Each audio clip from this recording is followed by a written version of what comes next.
The wind howled across the Wyoming plains, carrying flecks of snow that stung Clara Hensley's face like tiny knives. She tugged the rope tied to the sled, piled high with firewood she'd gathered from the frozen ridge. Her mittened hands ached, the wool worn thin from months of labor. At 32, Clara was no stranger to hardship, but this winter of 1878 felt like it might break her. The cabin she shared with her adopted daughter, Lila, sat squat against the hillside, its chimney puffing weak smoke into the gray sky. Clara's eyes darted to the horizon, where a lone figure stood silhouetted against the skeletal pines. Not on horseback this time, but on foot, too far to make out details. She'd seen him before, 3 times this week, always watching, never approaching. Clara's breath clouded as she hauled the sled closer to the cabin. Her boots crunched through the snow, revealing tracks near the porch that weren't hers. Heavy, broad, deliberate, a man's boots. Her pulse quickened. She scanned the tree line, but the figure had vanished. Inside, Lila, 10 years old and sharp as a tack, was stirring a pot of thin stew over the fire. The girl's auburn hair caught the firelight and her green eyes flicked up, curious but unalarmed. "Cold out there, Ma?" Lila asked, her voice bright despite their meager circumstances. "Colder than a banker's heart," Clara replied, forcing a smile. She didn't mention the tracks or the watcher. No need to worry the girl. 4 years ago, Clara had found Lila half frozen in a ditch, the sole survivor of a stagecoach wreck. The girl had no memory of her life before, only a locket with a faded photograph of a woman inside. Clara had taken her in and they'd built a life together, scraping by on what the land and Clara's sewing could provide. After supper, Clara barred the door and checked the old rifle above the hearth. Lila read aloud from a tattered book of fairy tales, her voice steady despite the wind rattling the shutters. Clara's eyes kept drifting to the window, searching the darkness. Just before midnight, a soft thump against the door made her heart lurch. She grabbed the rifle and crept forward, easing the door open a crack. A folded paper was pinned to the wood with a nail. In the lantern's glow, Clara read the words scrawled in a precise hand. "We must discuss the girl." Clara's hands shook as she bolted the door. The storm outside grew fiercer, snow piling against the cabin walls. She sat by the fire, rifle across her lap, the note burning a hole in her thoughts. Lila slept soundly in the loft, unaware of the threat looming over their fragile peace. By dawn, the storm had buried the world in white. Clara left Lila with instructions to stay inside and rode into the settlement of Iron Hollow, a cluster of buildings huddled against the wind. She carried the note in her pocket, its words heavy as stone. At the sheriff's office, she found Sheriff Tate, a grizzled man with kind eyes but a practical streak. "Clara, you look like you've seen a ghost," Tate said, offering her a chair by the pot-bellied stove. She handed him the note. "Someone's been watching my place. Left this last night." "I need to know who." Tate read it, his brow furrowing. "Could be a prank, but those tracks you mentioned. I'll ask around. Anyone new in town?" Clara shook her head. "Just the usual drifters.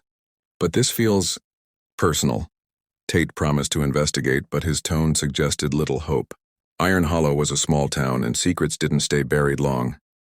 Clara rode home, the note's words echoing, the girl. Lila wasn't just a child to her, she was family. The only light in Clara's life since her husband, Tom, died of fever 5 winters ago. That evening, as Clara patched a hole in the roof, a voice called from below. "Mrs. Hensley, a word, please." She climbed down to find a man standing in the snow, his coat too fine for the frontier, his face handsome but weathered, with eyes that held a quiet intensity. He removed his hat, revealing dark hair streaked with gray. "Nathaniel Ward," he said, his voice smooth but firm. "I believe you have my daughter." Clara's grip tightened on the ladder. "Lila's mine. I found her, raised her. She's no one's to claim." Ward's gaze didn't waver. 4 years ago, my wife and daughter were on a stagecoach bound for Denver. It was attacked, robbers, they said. My wife died. My daughter Eleanor was lost. I've been searching ever since. He pulled a locket from his pocket, identical to Lila's, with the same photograph inside. She'd be 10 now. Auburn hair, green eyes. Like the girl in your cabin. Clara's stomach twisted. "You're mistaken. Lila doesn't remember any family but me." Ward's jaw tightened. "I saw her through the window. She's my Eleanor. I'm taking her home to my estate in Cheyenne. Clara stepped closer, her voice low. You'll take her over my dead body. The next week was a blur of tension. Ward didn't press his claim immediately, but his presence lingered like a shadow.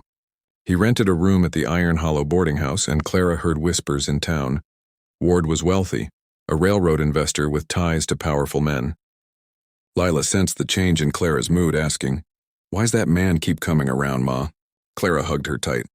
"Just someone lost in the storm, sweetheart. Don't you worry."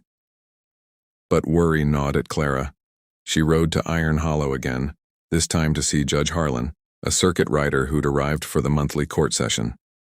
In his cramped office, she laid out her case. The years she'd cared for Lila, the home they'd built, the love that bound them. Harlan listened, his face unreadable. "Mrs. Hensley, the law favors blood kin, especially a father with means. If Ward's claim holds, he has rights." "Rights?" Clara's voice shook. "I nursed her through fever, taught her to read, held her when she cried for a mother she couldn't remember. What rights does he have to tear that apart?" Harlan sighed. "I'll hear both sides next week. Bring any proof you have of your bond with the girl." Clara left, her heart heavy. At home, she threw herself into making their cabin a fortress of love. She sewed new curtains, baked Lila's favorite cornbread, and told stories of their early days together. How Lila had learned to milk their ornery goat, how they'd laughed through their first failed attempt at bread. But the townsfolk's whispers followed her. "Ward's got money," they said at the general store. Poor Clara can't fight that. The hearing loomed, but a new crisis struck first. A blizzard roared in, fiercer than any Clara had seen. Word came that the Millers, a family on the edge of town, were trapped. Their barn had collapsed, pinning their son under debris. Clara saddled her horse, ignoring the storm's fury. Lila clung to her. "Don't go, Ma, it's too dangerous." "I have to," Clara said. "They need help." At the boarding house, she found Ward, his face grim. "I'm going to the Millers," she told him. "They're good people. Their boy's hurt." Ward hesitated, then grabbed his coat. "I'm coming with you." The journey was hellish. Snow blinded them, and the wind threatened to topple their horses. At the Millers' homestead, they found the family huddled in a half-collapsed cabin. Together, Clara and Ward freed the boy, his leg broken but alive.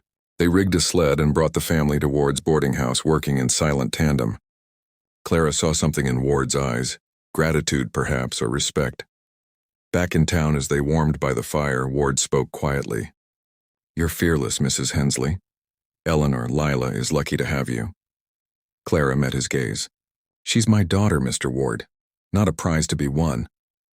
He nodded, something shifting in his expression. "I don't want to take her from you. I thought she was gone. Finding her alive, it's a miracle." The hearing was held in the town's church, its pews filled with neighbors. Clara stood at the front, Lila beside her, clutching her hand. Ward presented his evidence.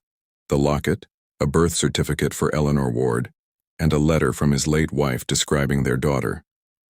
The townsfolk murmured, impressed by his wealth and conviction. Then Clara stepped forward. She didn't speak of law or papers. Instead, she called on the community. Mrs. Miller stood, her voice trembling. "Clara and Lila brought us food when we had nothing. Lila sang to my boy when he was sick."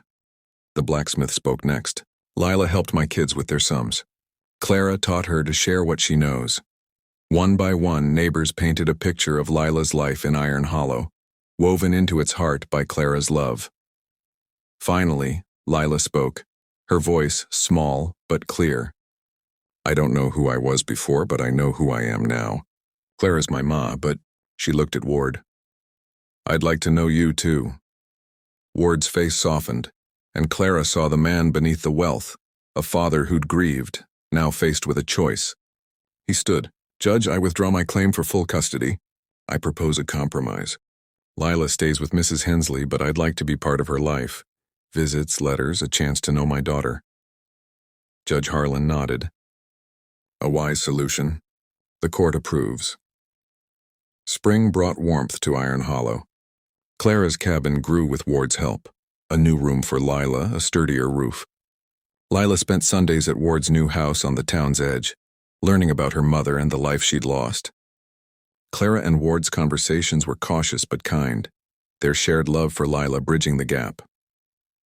One evening, as they planted a garden together, Lila held up a seedling. "This'll be a maple tree someday," she said. "Big enough to climb." Clara smiled at Ward over Lila's head. "Roots take time," she said. He nodded. "But they grow strong when tended right." As the sun set, the three of them stood by the cabin, the seedling a promise of a future built not on law or loss, but on love that endured like the Wyoming plains themselves.